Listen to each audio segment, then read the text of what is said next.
송은재 TV 시작합니다. 이재명 부부에 대해서 검찰이 소환을 통보했습니다.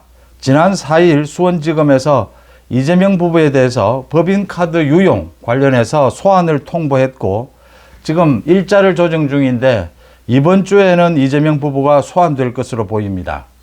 이재명 부부 소환, 문재인 가족에 대한 소환, 조국이 구속되는 이제 줄줄이 검찰의 대반격이 시작됐다라는 것입니다. 검찰을 짓밟고 검찰을 없애버리려고 하는 이 민주당 문이조에 대해서 검찰의 대대적인 반격이 본격화됐다라고 하는 것입니다. 제가 어제 이 문이조, 이재명 이 부분을 방송을 하면서 썸네일에 이제는 이원석 검찰총장과 검찰과 이 민주당, 이재명으로 대표되는 이 민주당에 대한 이 선택이 남았다. 도대체 어느 쪽이냐? 라는 말씀을 드렸습니다. 이 문이조 심판, 이게 왜 본격적으로 이제 시작이 될 수밖에 없고 여기에서 전 국민들은 특히 사법부입니다. 판사들이 이 문이조 심판 사법 처리와 관련해서 판사들이 이제는 어떤 결정을 내려야 하느냐?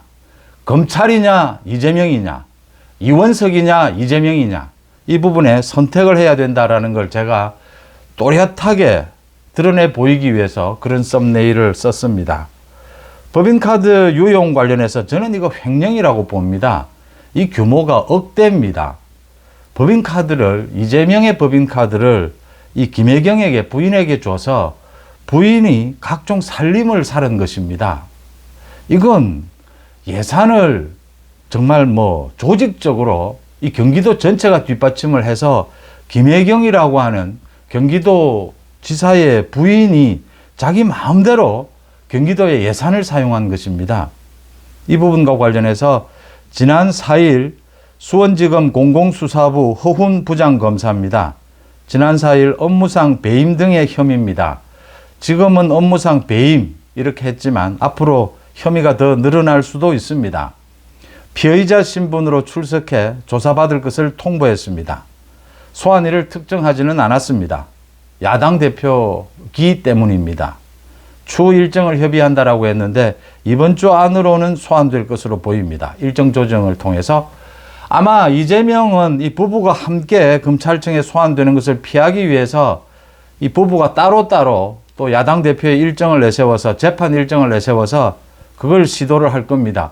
검찰이 이걸 허용해서는 안 됩니다. 왜냐하면요, 이재명 부부, 이 부부 간에 일어난 서로 이 대조해서 대질신문해야 될 내용이 굉장히 많습니다.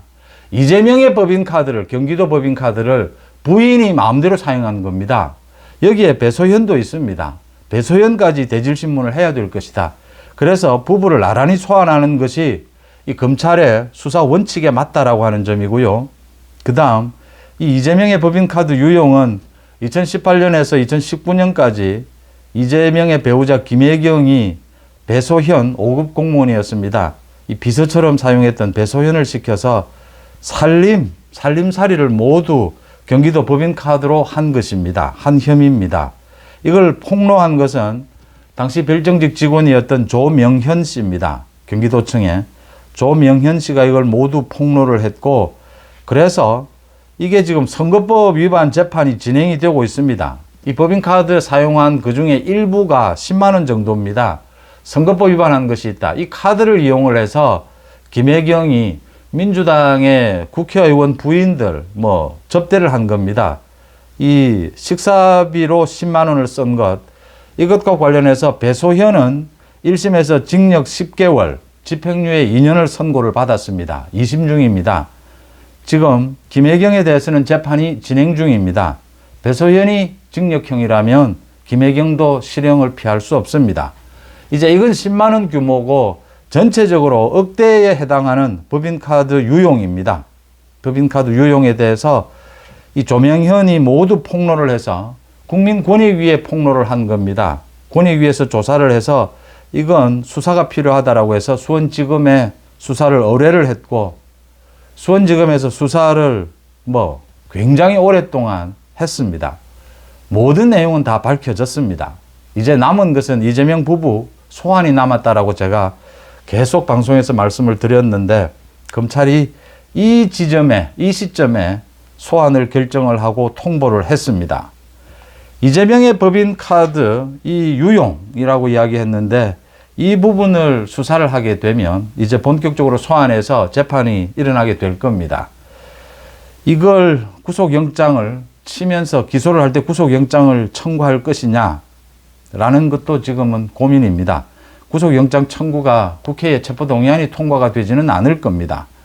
이게 정무적으로 구속영장을 청구하는 것이 그래도 필요하냐라는 것인데, 구속영장 청구보다는 기소를 하는 쪽으로, 불구속 기소하는 쪽으로 가닥을 잡지 않겠느냐라고 보입니다. 일단 이 이재명 부부를 조사하고 나면 그게 결정이 될 것이다. 조사부터 해야 합니다. 왜냐하면요, 이재명의 다른 많은 범죄보다 가장 파렴치한 것이 이 법인카드 유용입니다. 법인카드 유용은 정말 얼굴 들고 다니지 못할 정도로 창피한 일입니다. 이 내용 어디에 썼느냐, 뭐 과일을 사고 샴푸를 사고 별의 짓을 다 한 것입니다. 이 내용이 소상하게 이제 드러나게 되면 국민들이 또 한 번 경악을 할 것이다 라고 하는 점입니다. 그래서 이재명 부부에 대한 소환 조사가 있고 나면 이제 이걸 불구속 기소할 것인지 구속영장까지 청구할 것인지, 현재는 불구속 기소 쪽으로 정무적으로나 법적으로나 그렇게 판단이 되지만 구속영장 가능성도 배제할 수는 없다라고 하는 것이고요. 그 다음 이재명에 이어서 이제 문재인 가족입니다. 당장 전주지검에서 문다혜에 대한 특혜는 뭐 거의 수사가 다 마무리 단계입니다. 마무리 단계에서 특히 검사 10명을 투입을 해서 2명 하고 있던 것을 10명을 투입을 해서 지금 마무리 수사 중입니다. 문다혜 소환되어야 하고요. 김정숙 소환이 되어야 합니다. 서울중앙지검에서 김정숙에 대한 수사 계속하고 있습니다. 뭐 여러 가지입니다. 타지마할 관광, 뭐 옷 산 것, 이런 부분들입니다. 이 문다혜에 대한 이 부분도 김정숙과 바로 연결이 됩니다. 그 다음 문재인에 대한 수사, 문재인에 대한 소환입니다. 문재인 가족이 소환이 되면 전직 대통령 가족이 소환되는 것은 뭐 우리 정치권을 완전히 뒤집어 놓을 겁니다. 분위기가 완전히 바뀐다라고 하는 것입니다. 문재인은 뭐 차고 넘칩니다. 모든 건에 대해서 문재인과 모두 관계가 되는 것입니다. 조국에 대해서는 이제 대법원 판결이 임박했습니다. 조국도 그걸 느끼고 있습니다. 조국이 이달 20일 당대표로 또 연임이 될 텐데 아마 다음 달에 바로 구속이 될 수도 있다. 조국도 그걸 알고 있어서 구속이 된 다음 뭐 당대표를 이어서 할 사람까지 생각을 하면서 지금 하고 있는데, 조국이 구속되고 나면 저 조국 혁신당은 의미가 없어집니다. 조국이 뭐 정치를 계속하겠다라고 하는데 그건 감옥에 2년 있다 나온 다음의 이야기입니다. 감옥에 갈 때와 뭐 갔다 오고 난 다음에 정치 분위기는 완전히 달라질 것입니다. 제가 문의조, 이 이재명의 소환, 이재명 부부의 소환에 이어서 문의조를 말씀을 드리는 것은 어제 제가 이런 말씀을 드렸기 때문입니다. 이원석으로 대표되는 이 검찰과 이재명으로 대표되는 이 민주당의 전쟁이다라고 말씀을 드렸습니다.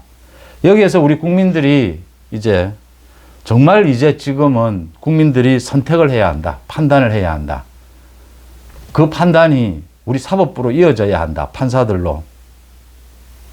전직 대통령과 야당 대표를 소환하고 구속하고 재판하는 일은 뭐 단순한 일은 아닙니다. 여기에는 국민적인 여론도 있어야 하고 법적인 증거도 명백해야 합니다. 지금 문의조를 비롯해서 민주당은 검찰이 과잉 수사를 하고 있다라고 이야기합니다. 이게 지금 중도의 입장에서 봤을 때, 어느 쪽도 아닌 입장에서 봤을 때 검찰이 과잉 수사를 하고 있는 부분이 과연 있나? 조금이라도 있나?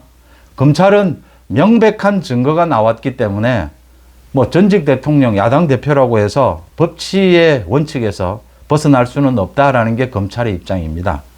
정말 중도의 입장에서 봤을 때 검찰이 과잉 수사가 있었나? 만약 과잉 수사가 있었다 하더라도 일부 있었다 하더라도 문의조는 심판해야 된다라고 하는 것입니다. 왜냐하면 권력 뒤에 숨으려고 하고 있기 때문입니다. 문의조가 정치 권력 뒤에 숨지 않는다면 보통의 경우처럼 모두 자기 직위를 내려놓고 겸허한 마음으로 반성하면서 이 사법 절차를 밟겠다. 그리고 뭐 자신의 사법적 책임을 지겠다라고 한다면 이 검찰의 과잉 수사가 조금 있었다면 그 부분도 설득력을 좀 가질 수가 있습니다. 그런데 문희조는 그동안의 우리 정치권의 권력형 비리와는 전혀 다른 모습을 보였습니다. 오히려 더 권력을 거머쥐고 권력 뒤에 숨어서 방탄하려고 했습니다. 이럴 경우에는 검찰이 99가 제대로 된 수사였고 1% 과잉 수사가 있었다 하더라도 이건 국민 여론이 또는 사법부 판사들이 용인해야 된다라고 하는 것입니다. 왜냐하면 권력형 비리에 대해서 검찰이 수사를 할 때 정말 엄격하게 다 지키면서 수사할 수는 없습니다. 권력을 가졌기 때문입니다. 수단 방법을 가리지 않고 검찰 수사를 피하려고 하고 있고 나아가서 문희조 모두 마찬가지입니다. 검찰을 때려잡으려고 하고 있습니다. 도둑놈이 경찰에게 몽둥이를 드는 꼴이다 이야기를 자주 하게 되는데 권력자가 비리를 저지르고 그 권력을 놓고 사법 처리에 임하는 것이 아니라 그 권력을 그대로 거머쥐고 이재명 조국처럼 방탄하려고 하는 경우에는 검찰의 일부분의 과잉 수사도 용인되어야 한다라고 하는 점입니다. 돈과 권력, 이 수사하는 것, 흔히 특수부 수사가 좀 과잉이다라는 말을 흔히 합니다. 인권보호 이야기를 합니다. 그럼에도 불구하고 권력형 비리, 권력 뒤에 방탄하려고 하는 사람에 대해서는 이건 과잉이 일어나도 일정 부분 과잉이 일어나도 불가피한 것이다라고 보는 것이 맞다. 이게 국민의 여론이고 국민의 선택이고 판사들의 판결이어야 한다라고 봅니다. 그 다음 두 번째입니다. 증거입니다. 법적인 증거. 문희조는 법적인 증거가 명백하게 드러나 있습니다. 지금 각종 혐의에 대해서. 아마 문재인 가족에 대해서는 계속 수사를 해야 하는데 많은 것들이 드러나 있습니다. 이재명, 조국 다 마찬가지입니다. 문재인 가족 수사는 앞으로 계속될 것이고 문재인 가족에 대한 소환부터 아마 전국이 크게 완전히 뒤바뀌게 될 겁니다.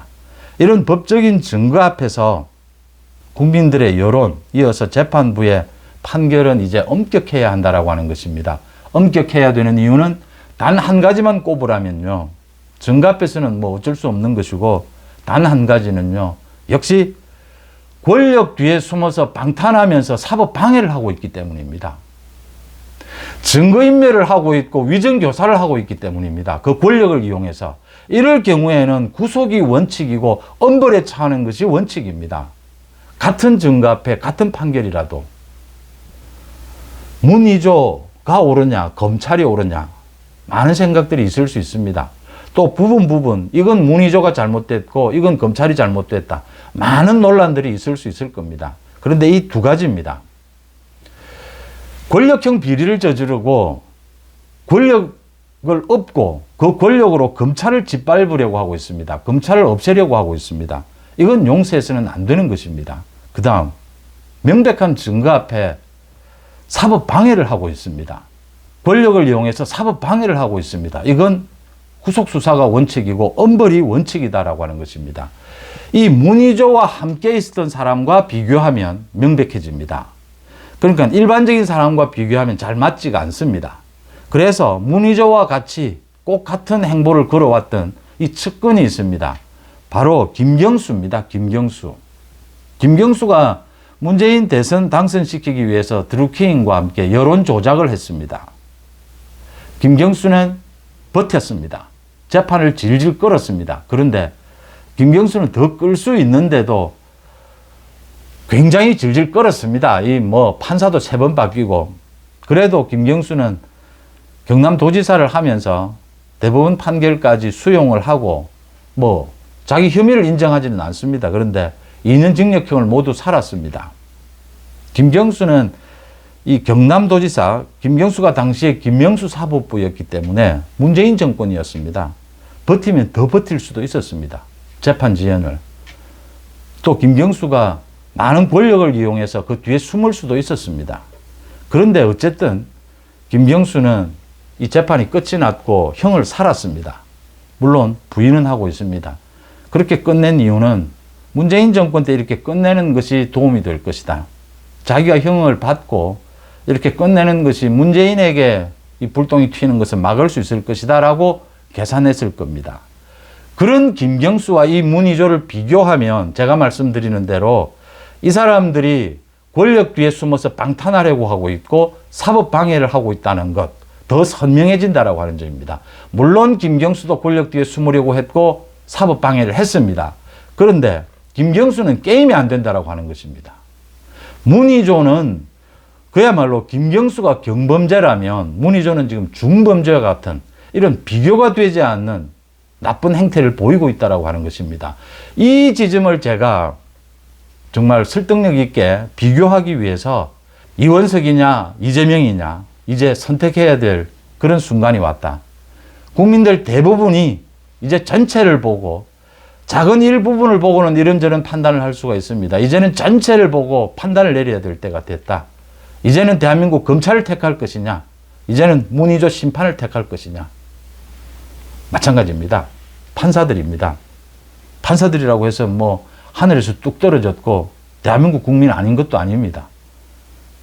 전직 대통령 가족, 뭐 현재 야당 대표들을 사법 처리하는데 국민적 여론을 살피지 않을 수도 없습니다. 또 법적 증거도 살피지 않을 수 없습니다. 이제는 판사들이 지난해 말에 유창훈 부장판사가 한 그 판결, 이재명을 구속 기각을 하면서 내린 판결, 여당 대표이기 때문에 구속시킬 필요가 있겠느냐. 거기에서는 이제 바뀌어야 한다라고 하는 점입니다.